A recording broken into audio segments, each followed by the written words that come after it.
রাঁচি এবং নেতারহাটের দূরত্ব সড়কপথে প্রায় 151 কিলোমিটার। সময় লাগবে 4 ঘন্টা বা তারও কিছু বেশি। এই পথের সৌন্দর্য শুরু হবে যখন রাঁচি রিং রোড এসে পড়বে NH-43-তে।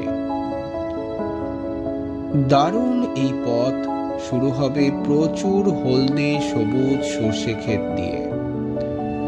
শীতের সময় গেলে মাঝে মাঝে দেখা যাবে ধান কাটার পর চকলেট রঙে রাঙানো ক্ষেত আর তার মাঝে পড়ে থাকা খড়ের ঢিবি। একটু পরেই উকি দেবে উঁচু নিচু টিলা। তারপর শুরু হবে শালবন।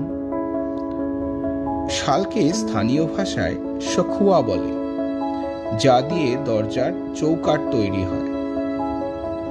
আস্তে আস্তে বাড়তে থাকে উচ্চতা আর শুরু হতে থাকে এক একটা চমক, যার মধ্যে অন্যতম পাইনের জঙ্গল, যার স্নিগ্ধতা কমিয়ে দেয় দীর্ঘ পথযাত্রার ক্লান্তিকে।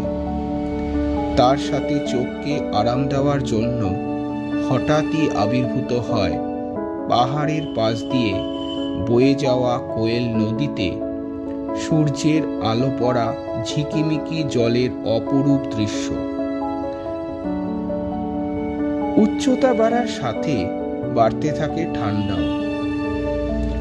দূষণহীন আবহাওয়া আকাশকে করে তোলে গাঢ় নীল। এই শীতের দুপুরে রোদ্দুরের উত্তাপ নিতে নিতে ও অপরূপ প্রাকৃতিক সৌন্দর্য উপভোগ করতে করতে এই দীর্ঘ সময় যে কখন কেটে যাবে বোঝাই যাবে না। আর আমরা পৌঁছে যাব 3701 ফিট উঁচু কুইন অফ ছোটনাগপুর নেতারহাটে।